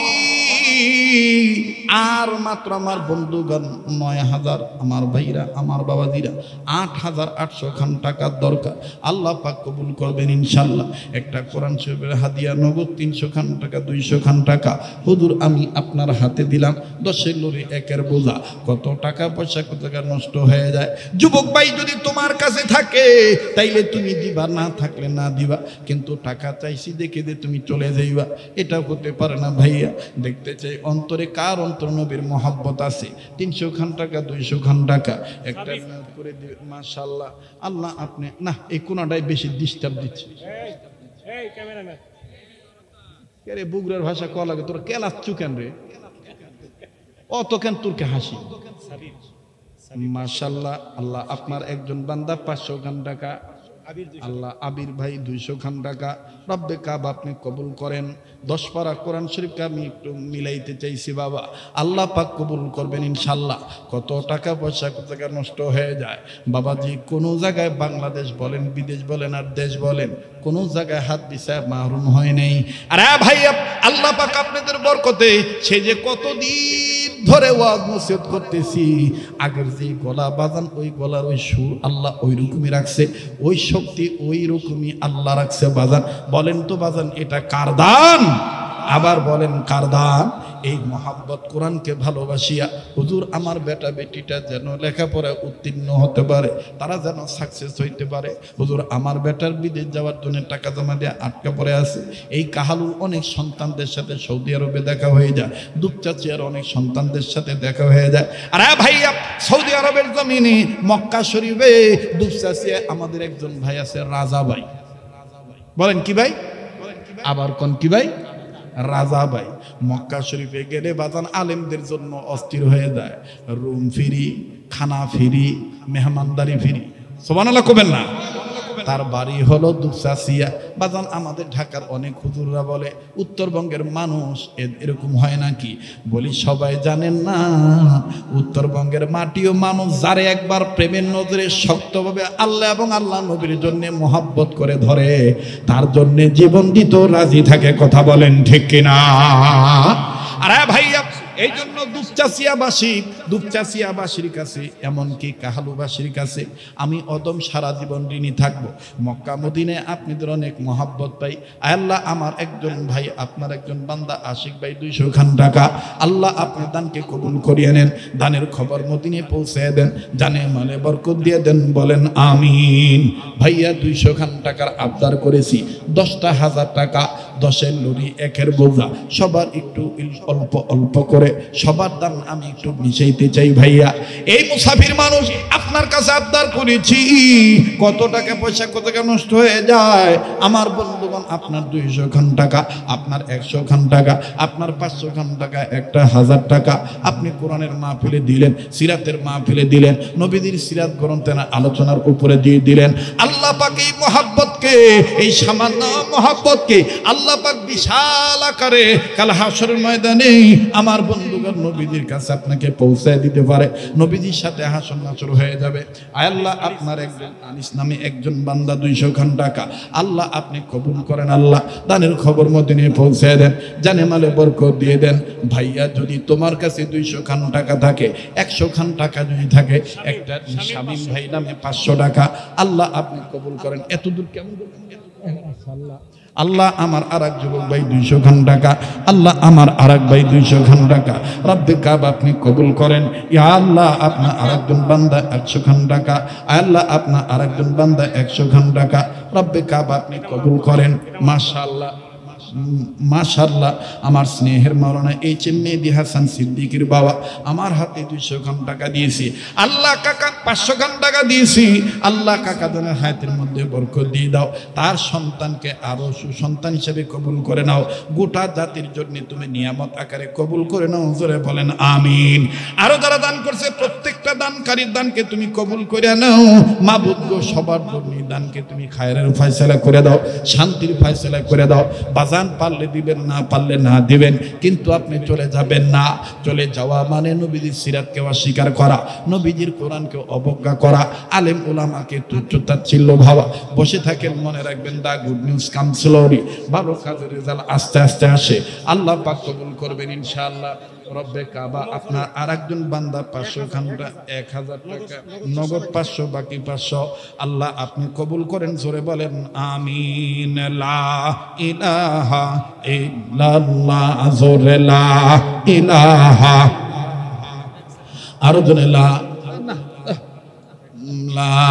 ইলাহা ইল্লাল্লাহ আয় আল্লাহ তোমার একজন আয় আল্লাহ বান্দা ওলি আল্লাহর আশেক আল্লাহ গো মাবুদ গো 50টা টাকা দান করছে আল্লাহ এই ক্ষুদ্র দানকে বিরতাকারে কবুল করো জোরে কোন আমি দেখো তো বাবা কতটুকু হইছে লা ইলাহা শোনেন এই যে মিডিয়ার ভাইরে এখন এদের একটা বিষয় আমার খুব খারাপ লাগে এটা দোয়ার আগে এরা দেখবেন এই জাল মাছ আপনাদের এলাকায় চিংড়ি মাছ কি কয় জাল মাছ কয় না ইসার মাছের ঠ্যাং এতক্ষণ খাড়া হয়েছিল এখন সব ভালো ঠ্যাংগুলো ভাঙে ফেলবে দোয়ার আগে কটাস কটাস কটাস কটাস করে সব ভাঙে ঠিক না এই জন্য বলবো ভাই যদি গোছানো লাগে মাশাআল্লাহ আল্লাহ তুমি কবুল করো দানের খবর 4550 না এই নাও আল্লাহ আপনি কবুল করেন এই আর 100 টাকা হইলে মুসলমান ভাইরা আমার বন্ধুগণ রব্বে কাবা আপনি কবুল করেন জানে মালে বরকত দিয়ে দেন ইয়া আল্লাহ আপনি দানের খবর মদিনায় পৌঁছায় দেন জানে মালে বরকত দিয়ে দেন মা বোনদের কাছে কি আবার লোক পাঠাইতে হবে মা বোনরা আপনারা যারা নিবেদিত প্রাণ আছেন ইসলামের জন্য আপনারা দান করবেন মুক্ত আছে আল্লাহ পাক কবুল করবেন ইনশাআল্লাহ লা ইলাহা ইল্লাল্লাহ জোরে লা ইলাহা ইল্লাল্লাহ সুবহানাল্লাহ ওয়ালহামদুলিল্লাহ লা ইলাহা ইল্লাল্লাহ জোরে সুবহানাল্লাহ আলহামদুলিল্লাহ লা ইলাহা জানুয়ারি মাসে কোথাও এই দুপসাসিয়া এই রোডটায় যে রোডটায় আসছি এই রোডটায় আমার দিনের বেলায় মাহফিল আছে কথা বুঝতে পারছেন জানুয়ারি মাসের কত তারিখ জানি এটা আমার মনে নেই ঢাকা দিয়ে দাওয়াত দিয়ে আসছে গতবারও দাওয়াত ছিল কিন্তু আমি আগে থেকে নিষেধ করে দিয়েছিলাম এবার রাখছি আর কি দেখা হবে ইনশাআল্লাহ লা ইলাহা ইল্লাল্লাহ জোরে লা ইলাহা ইল্লাল্লাহ সুবহানাল্লাহ আলহামদুলিল্লাহ লা ইলাহা ইল্লাল্লাহু লা ইলাহা ইল্লাল্লাহু মুহাম্মাদুর রাসূলুল্লাহ সাল্লাল্লাহু আলাইহি ওয়াসাল্লাম বাইজিদ নামে আযান আচ্ছা দিমো তো আযান থাম এক রে বা আগে টাকা লিয়ালি ধর দাম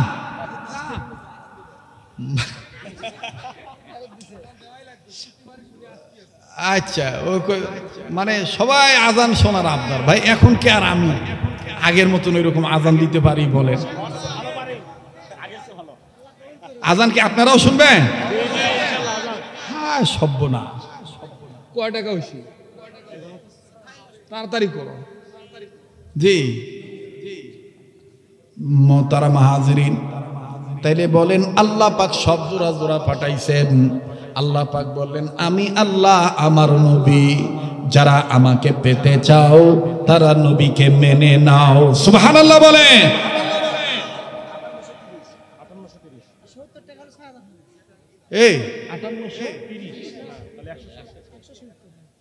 170 টাকা লাগে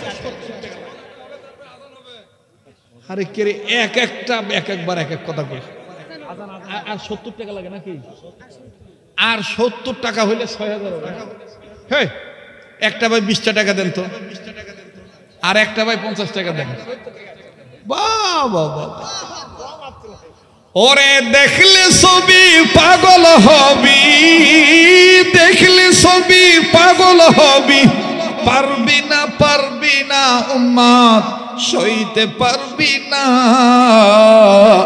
তোর আমার আপন যিনি ঘুমায়াছেন মদিনা তোর আমার আপন যিনি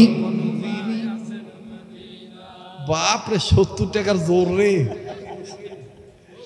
6000 হয়েছে না খালি হোক হুজুর হোক না সে ঝাঁকি বাপরে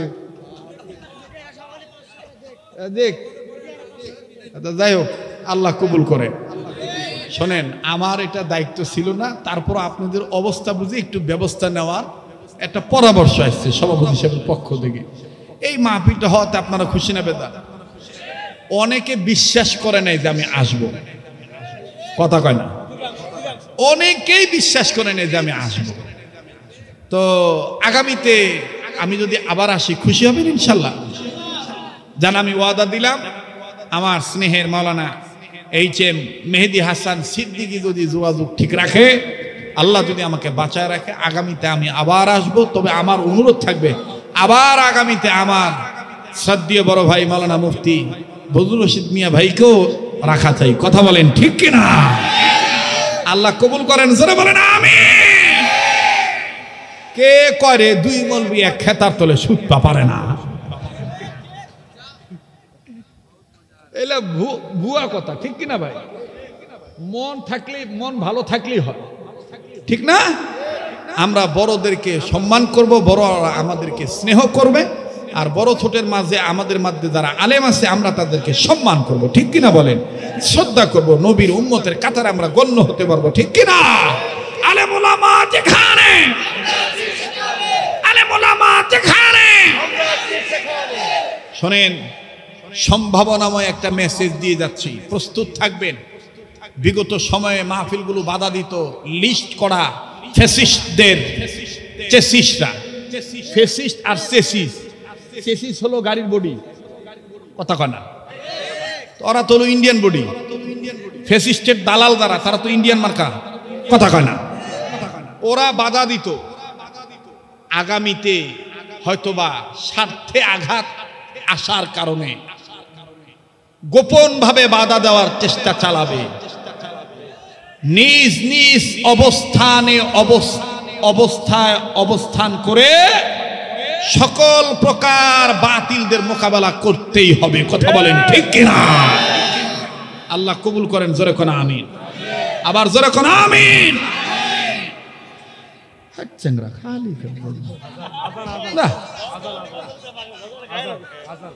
হ্যাঁ, গজল শেষ হওয়ার পরেই আজান, তারপরেই মোনাজাত। তো কি প্রধান অতিথি বানান লাগতো রে বা। যাই হোক, তো দেখি তো ঘুমাইছেন না জাগনা আছেন, যদি আবার একটু তাকবীর দেন তো। লিল্লাহে তাকবীর, লিল্লাহে তাকবীর। আলো আল হাদিসের আলো,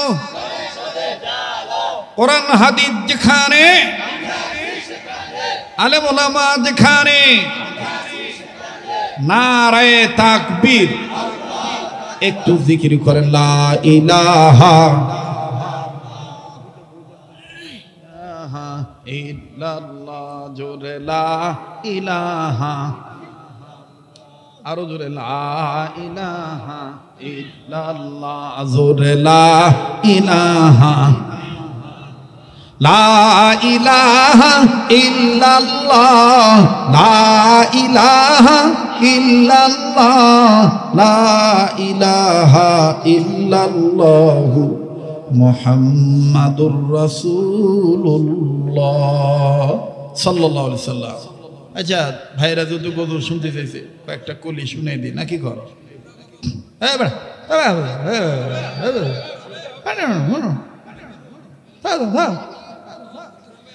দিন দুনিয়ার মালিক তুমি রব্বুল আলামিন, মানবতার কল্যাণেতে হাদিয়া দিলেন রাহমাতুল লিল আলামিন, রাহমাতুল লিল আলামিন, রাহমাতুল লিল আলামিন। মারহাবা কোন?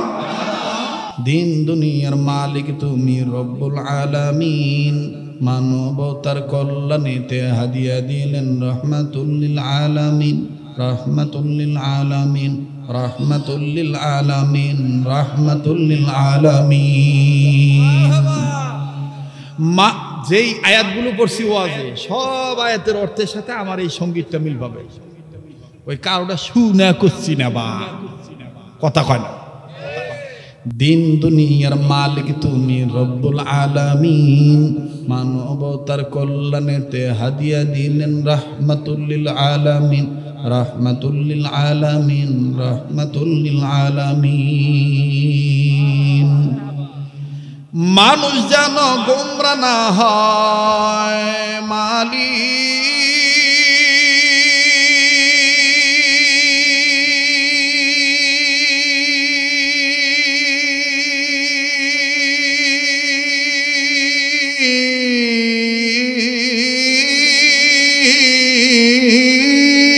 মানুষ যেন গোমরা না হয়, মানুষ যেন গোমরা না হয়, তার উপরে নাজিল করলেন কোরআনুল কারীম। দিন দুনিয়ার মালিক তুমি রব্বুল আলামিন, বলেন দিন দুনিয়ার মালিক তুমি, আবার দিন দুনিয়ার মালিক তুমি। হাঁস বলো, মুরগি বলো, কাক বলো, বক বলো, আরো বলো চিল, মানুষেরও সাথে নেই কোনো পশুর মিল।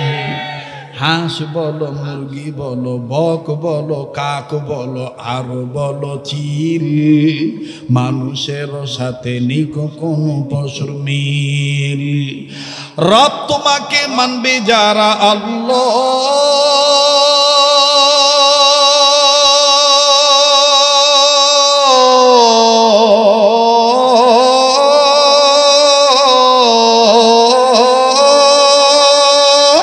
রব তোমাকে মানবে যারা, রব তোমাকে মানবে যারা, তারা হবে জান্নাতে দাখিল। দিন দুনিয়ার মালিক তুমি রব্বুল আলামিন, জোরে দিন দুনিয়ার মালিক তুমি, আমিন। আবার দিন দুনিয়ার মালিক তুমি রব্বুল আলামিন, দিন দুনিয়ার মালিক তুমি রব্বুল আলামিন। মানবতার কল্যাণেতে হাদিয়া দিলেন রাহমাতুল লিল আলামিন, রাহমাতুল লিল আলামিন, রাহমাতুল লিল আলামিন। মানুষ যেন গোমরা না হয়, মানুষ যেন ধ্বংস না হয়, মানুষ যেন গোমরা না হয়, তার উপরে নাজিল করলেন কোরআনুল কারীম। দিন দুনিয়ার মালিক তুমি রব্বুল আলামিন, দিন দুনিয়ার মালিক তুমি রব্বুল আলামিন। মাশাআল্লাহ।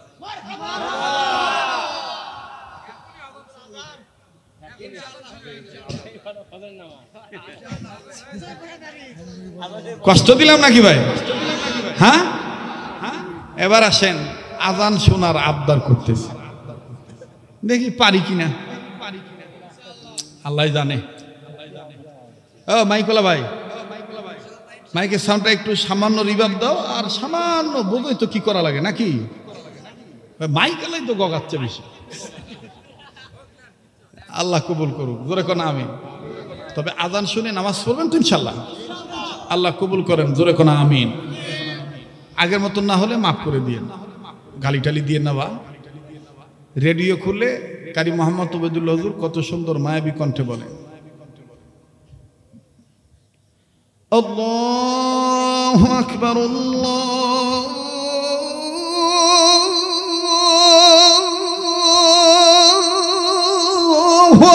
আকবার। হয়েছে তো, খুব সুন্দর। আর দরকার নাই, না না না, আল্লাহু আকবার, আল্লাহু আকবার।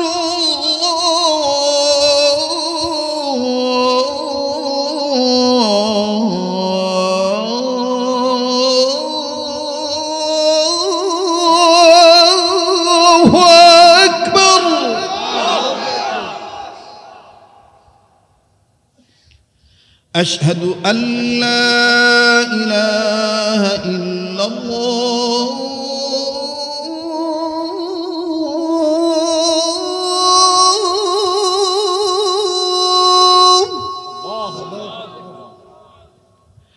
আশহাদু আল্লা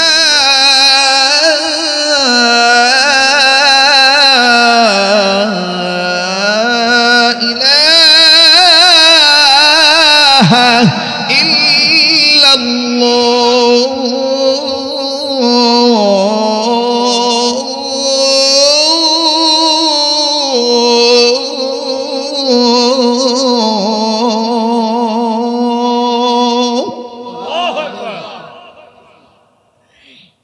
আপনার তো ভালোই লাগতেছে, যারা ঘুমাইছে ওরা কোন কুট থেকে কোন পাগলা মৌলবি আসবে, এত তাড়াতাড়ি ফজর আজান দিচ্ছে। আচ্ছা দেখ, আর না, অনেকে বলে এটা মক্কা মদিনার সুর, আসলে এটা বাংলাদেশের আজান। মক্কা আর মদিনারটা আলাদা। মক্কাতে যখন দেয় তখন মসজিদে হারাম মক্কাতুল মুকাররমায় একটু মোটা কণ্ঠে বলে আল্লাহু আকবার, আল্লাহু আকবার।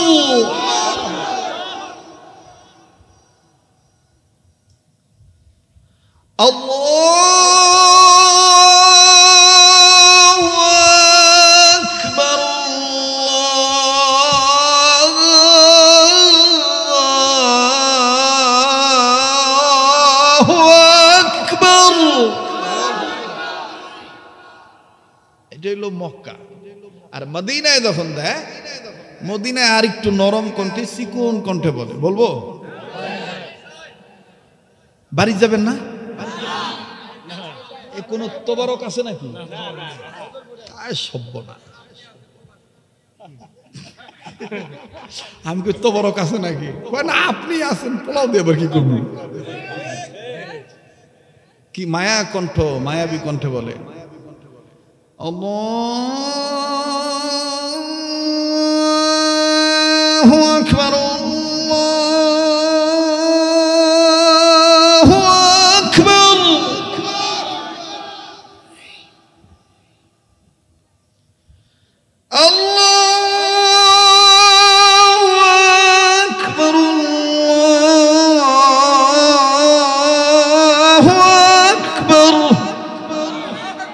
আল্লাহ পাক আমাদের সবাইকে সহিভাবে আজান শুনে এবং আজান দেওয়া এবং আজানেরটাকে সাড়া দিয়ে নামাজ কায়েম করার তৌফিক দান করেন। তবে এগুলো হলো সুরের আজান, আর সুন্নতি আজান হলো, নুরানি আজান হলো আমাদের এই যে জামিল মাদ্রাসায় দেওয়া হয়, এবং আমাকেও আমার ওস্তাদ আমাকে শিখাইছেন সুন্নতি আজান, যেটা সুন্নতি লেহান। বলবো? বলেন, বলবো? মায়া করে বলে আল্লাহু আকবার, আল্লাহু আকবার, আল্লাহু আকবার, আল্লাহু আকবার। এটার মধ্যে রং ঢং নাই। আশহাদু আল্লা ইলাহা ইল্লাল্লাহ, আশহাদু আল্লা ইলাহা ইল্লাল্লাহ। কিন্তু এখনো আমাদের দেশে আজান দেয়, দেখবেন অনেক জায়গায় এখনো আজান দেয়, বেতন কমের আজান, ঘুম আসার আজান, ঘুম ভাঙার আজান দেয়, দিতে পারে না। বেতন কম দেয়, কি করবে? কথা বলবো? আল্লাহু আকবার, আল্লাহু আকবার।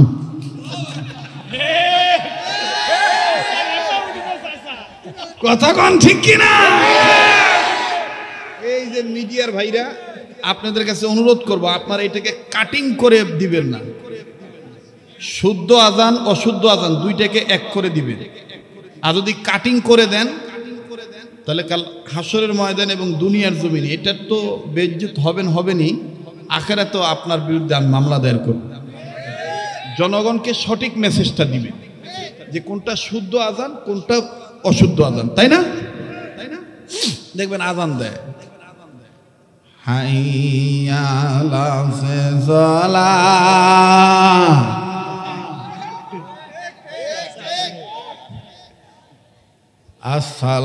আসসালাতু খায়রুম মিনান নাওম। এই আজান দিলে কেবা ঘুম ভাঙবে? কথা কয় না, ঘুম আরো আসবে।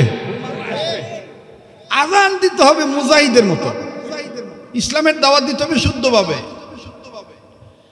হাইয়া আলাস সালাহ,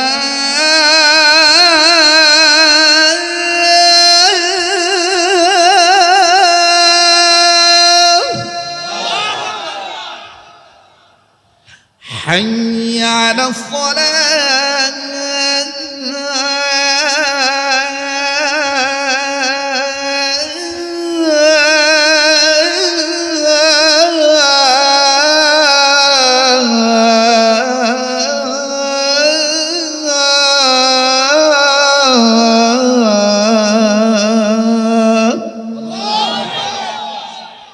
ঘুম ভাঙবে না? এবার দোয়া হয়ে যাবে। যে যেখানে আছেন, আমি তো বুঝছি শরীরের মধ্যে আবার একটা জোশ পয়দা হয়েছে যে হুজুর যদি আরো আধা ঘন্টা থাকে তো আরো আধা ঘন্টা শুনবো। না থাক, আল্লাহ কবুল করুন। ওরে বাপ, সভাপতিও দিয়ে মুদে গেছে। বা সভাপতি কয় হাই আলাল বলাটা শেষ করেন। حي على الفلاح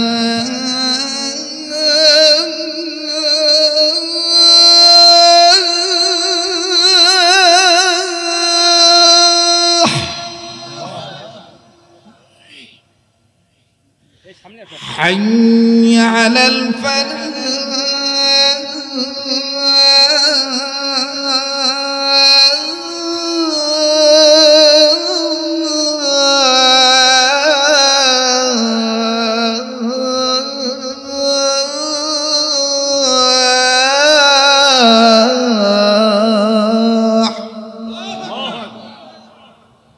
الصلاة خير من النوم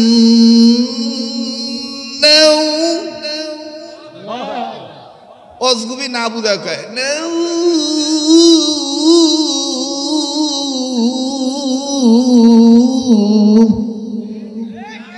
এটা ভুল। الصلاة خير من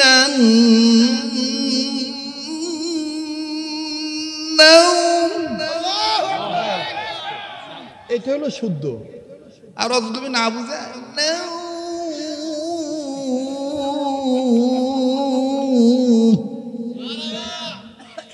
মানে যা কয় তাই সুর দিয়া। ওই নোয়াখালী থেকে এক হুজুর আসছে মৌলবি কারি, ওর কাছে যা কওয়া লাগবে কারিয়ানা সুর। তোর 7 বেটার এক বেটা একদিন পানি পড়ছে, ছাত্র একটা দেখছে পানি ডুবা মরিচ্ছে। কারণ ওই যে কারি সাহেব হুজুরের কাছে কইছে যে যা কবু কারিয়ানা শুরু করবো। ওই যা করছে আসসালামু আলাইকুম ওয়া রাহমাতুল্লাহি ওয়া বারাকাতুহু ওয়া মাগফিরাতুহু ওয়া জান্নাহ। হুজুর এখন উত্তর দিছে ওয়া আলাইকুমুস সালাম। এবারে চ্যাংড়া আবার কইতেছে হুজুর কয় কি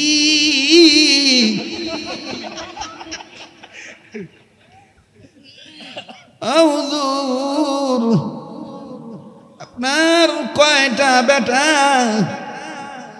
আমার 7 বেটা। হুজুর 7 বেটার মধ্যে কোন বেটা জানি পানিতে পড়ে গেছে। হুজুর এতক্ষণ হারামি, আমার বেটা পড়ে গেছে পানিতে, এটাও কারিয়ানা সুরে করলো। হুজুর আমার দোষ কি? আপনি তো করছেন যা কবু কারিয়ানা সুরে করবো। তো সব জায়গায় কারিয়ানা সুরে যাওয়া লাগে না, বুঝে শুনে টান দেওয়া লাগে। কথা কোন ঠিক কিনা? তাহলে আজকের এই সিরাত মাহফিলে এটাও একটা শিক্ষা হয়ে গেল। আসসালাতু খায়রুম মিনান নাওম। ঠিক আছে না? আল্লাহ কবুল করেন, বলেন আমিন। আরেকটা কথা বলে দিই, যারা কবরের আযাব থেকে মুক্তি পেতে চান, মরণের সময় ঈমান নিয়ে মরতে চান, আযানের জবাব দিবেন, ইকামতের জবাব দিবেন। আল্লাহ কবুল করেন, জোরে কোন আমিন। সর্বশেষ অনুরোধ করে বলবো ভাইয়া, যারা অনর্থক দাঁড়িয়ে আছে, বসে থেকে দোয়া করা আদব। যদি বসার জায়গা না থেকে আপনি দাঁড়িয়ে থেকে দোয়া করবেন, সমস্যা নেই। মেহেরবানি করে দোয়া না করে কেউ যাবেন না বাবা, কেউ যাবেন না। আমার দিল মাশাআল্লাহ, আপনাদের আচরণ খুব ভালো লাগলো। আসলে ওলামায়ে কেরামরা যেখানে থাকে সেখানে আলাদা একটা রহমত বরকত থাকে। কথা কোন ঠিক কিনা? আল্লাহ পাক কবুল করেন, বলেন আমিন। এই যে মেহেদি হাসান সিদ্দিকী প্রমাণ করে দিছে, খালি উই পরের বাইত খায় না, ওর মাধ্যমে মৌলবীদেরকে উইও খাওয়ায়। কথা কয় না, ঠিক আছে না? আল্লাহ কবুল করুক, জোরে কোন আমিন। আচ্ছা থাক ভাইরা আমার বন্ধুগণ, সর্বশেষ মোনাজাতের আগে আপনাদের কাছে একটা দাওয়াত দিতে চাই। আপনারা জানেন, ভাইয়া আমার দিক তাকান, মিডিয়ার ভাইরা যদি এটা রেকর্ড করতে পারেন এটা ভালো হবে, উম্মতের জন্য কল্যাণ হবে। আমরা সবাই চাই মরার আগ পর্যন্ত এই তিনটা সম্পদ। বলবো কোন তিনটা সম্পদ? সিরাত মাহফিল থেকে আমলের নিয়তে কথাগুলো শুনে যান, শিখে যান, হৃদয়ে গেঁথে নেন। আমরা সবাই এই তিনটা সম্পদ চাই। নাম্বার 1, যতদিন বাঁচবো ততদিন মরার আগ পর্যন্ত রোগমুক্ত জীবন চাই। কথা কন ঠিক কিনা? নাম্বার 2, যতদিন বাঁচবো টাকা পয়সা কম থাকার বেশি থাক, কোনোদিন যেন কারো কাছে হাত পাততে না হয়, অভাব যেন না আসে, অভাব মুক্ত জীবন চাই, ঠিক কিনা? নাম্বার 3, মুসলমান হিসাবে আমাদের সর্বশেষ চাওয়া পাওয়া হলো যেদিন মারা যাব কালেমা পড়তে পড়তে ইমানের শহীদ মরতে চাই, ঠিক কিনা বলো? এই তিনটা সম্পদ কে কে চান? ভাইয়া, কলিজার ভাইরা আমার, বাবারা একটু দেখান তো আল্লাহকে হাত, দুইটা হাত। আল্লাহ আপনি কবুল করেন, বলেন আমিন। হাত নামান। তাইলে আমার সাথে একটু বলেন, আমি বলবো আপনারাও বলবেন। আলেমের ছাত্র হিসেবে আমরা সবাই আলেমের ছাত্র হয়ে বলি, বলেন ইয়া আল্লাহ। হয় না, বলেন ইয়া আল্লাহ। মায়া করে ডাক দেন, বলেন ইয়া আল্লাহ। রোগ মুক্ত জীবন। সবাই কিন্তু বলতেছেন না, বলেন না ইয়া আল্লাহ। রোগ মুক্ত জীবন, অভাব মুক্ত জীবন, ইয়া আল্লাহ। ঈমান যুক্ত মরণ আমাদের নসিব করেন, জোরে কোন আমিন। এই তিনটা সম্পদ আপনি পাবেন কোন আমল করলে, ওইটা জানা দরকার আছে না? জোরে কোন আছে না?